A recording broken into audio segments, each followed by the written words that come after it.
안녕하세요. 코레오로입니다. 이제 마늘 재배 면적이 예전보다 많이 증가했기 때문에 이 마늘 재배로 높은 소득을 얻기 위해서는 무엇보다 마늘의 상품성이 좋아야 합니다.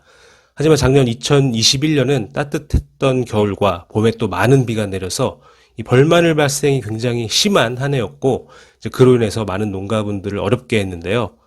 벌마늘은 2차 생장이라고도 하는데 잎생장이 활발한 4월부터 눈에 띄게 발생합니다. 잎 사이로 새로운 잎들이 자라나서 잎줄기가 터지고 또 심하면 꽃줄기가 생기기도 하는데요. 이러한 증상이 계속 심화될 경우에는 마늘 잎편이 많이 생기고 또 마늘의 쪽당 크기가 매우 작아져서 상품 가치가 크게 떨어지기 때문에 높은 소득을 올리기 어렵습니다. 이 벌마늘의 발생 형태를 보면 이제 우선 잎편의 보호엽만 자라는 경우인데요. 이 마늘 쪽 잎편을 보면 이 마늘 쪽을 둘러싸고 있는 이 겉껍질이 신장해서 엽초 밖을 뚫고 나오지만 마늘의 수확량과 품질에는 큰 영향을 주지는 않습니다. 문제는 잎편의 이 보호엽과 저장엽, 발화엽, 이 보통엽이 전부 자랄 때인데요.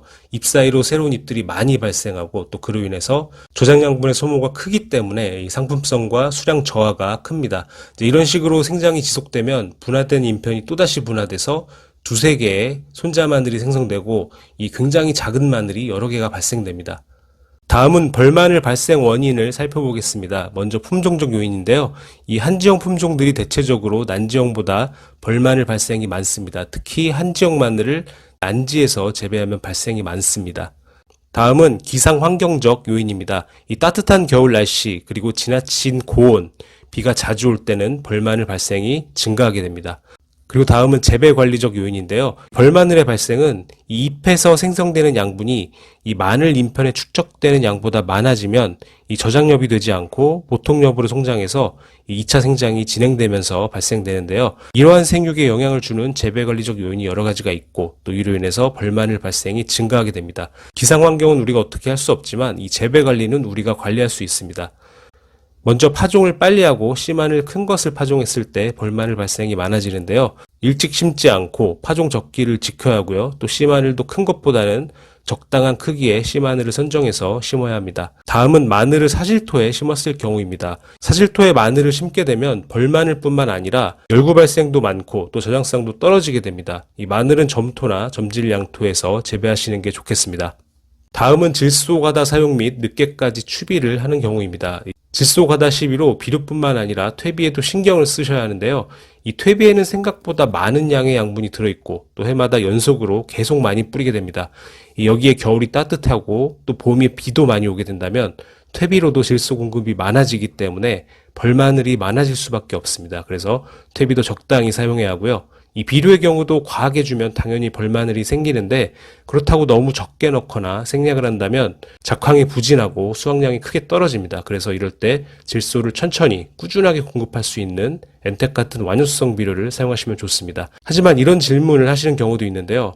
마늘은 품종에 따라서 3월 말이나 4월 중순이 되면 더 이상 웃거름을 하지 말라고 하는데 이제 엔텍 같은 완효성 비료를 넣으면 계속해서 질소가 공급되기 때문에 벌마늘에 영향을 줄 수 있지 않느냐는 문의인데요. 이제 먼저 마늘은 분명 수확이 다가올 때까지 좋은 잎을 유지해야 하고 또 여기에는 분명 질소도 필요합니다. 하지만 보통 일반적인 질소 비료의 경우 한 번에 폭발적으로 과다한 양이 공급되게 됩니다. 이러한 경우가 2차 생장, 벌마늘에 큰 영향을 주는 것이고요. 엔텍처럼 긴 시간 동안 안정적으로 꾸준히 질소를 공급하면 오히려 벌마늘 발생은 줄이면서 품질과 수확량은 향상시킬 수 있습니다. 그리고 참고로 질소 공급이 강해서 세력이 너무 강하다고 판단되면 인산가리나 칼슘, 규산액비 등을 활용해서 영양적인 억제 관리를 해주시는 것도 도움이 되겠습니다. 다음은 지나친 물 공급입니다. 물론 작년처럼 봄에 비가 너무 많이 와서 벌마늘이 생기기도 하지만 올해는 현재 비가 적게 내리고 있는데요. 이 난지형은 4월 중순부터 한지형은 5월 중순경부터 이제 물 공급을 충분히 해주셔야 수확량을 크게 올릴 수 있습니다. 이때 너무 물을 많이 주게 되면 마찬가지로 벌마늘이 발생이 증가하게 됩니다. 물을 너무 자주 주거나 많이 관수하지 않아야 합니다. 그리고 마지막으로 마늘 수확량, 품질 향상을 위해서 이제 마늘종 제거도 하게 되는데요.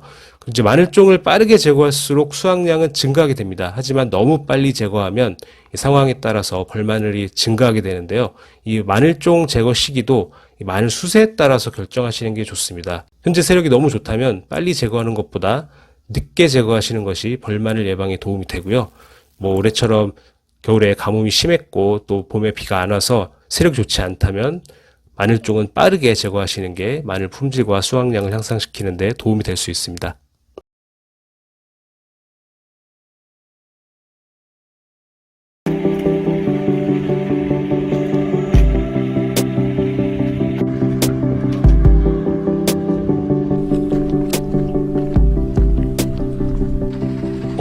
여기서 봐보세요.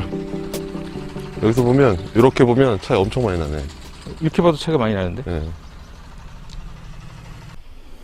안녕하세요, 코레골입니다. 지금 농가분께서 배추 모종을 배달하러 가셔야 돼서 저 혼자 마늘밭에 나와봤고요. 이쪽이 엔텍을 사용한 마늘밭이고요. 이쪽은 인근의 다른 마늘밭입니다. 지금 보시면 저쪽에 지금 마늘 수확을 해서 이제 묶는 작업을 하고 계시죠. 지금 거의 이제 마늘 수확기이고, 이쪽이 그 반천 마늘이라 그래갖고 굉장히 유명한 마늘 단지인가 봐요. 그래서 곳곳에 지금 오면서 마늘밭이 상당히 많이 있었는데, 이런 상태를 보이는 곳은 사실 없었고요. 거의 다 이제 이런 수확기의 모습을 보이고 있는데, 지금 엔텍을 사용하신 곳은 수확기가 다 됐습니다. 지금 다음 주에 수확을 하신다 그랬는데 아직도 잎 상태가 푸르름을 유지를 하고 있고요. 그리고 이제 마늘을 볼 때 보통 그 대공 굵기가 두꺼워야 좀 굵은 마늘을 이제 수확할 수가 있잖아요. 예, 별로 이렇게 굵지 않은 모습을 볼 수 있고요. 예, 제 손가락보다 얇죠. 그리고 이 사장님네 밭은 바로 옆인데 여기도 끝부분이죠. 예. 대공이 그래도 훨씬 더 두꺼운 것을 볼 수가 있습니다. 예.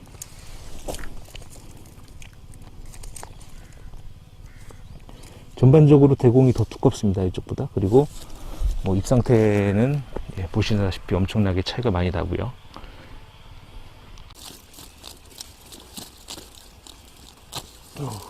자, 옆에 밭.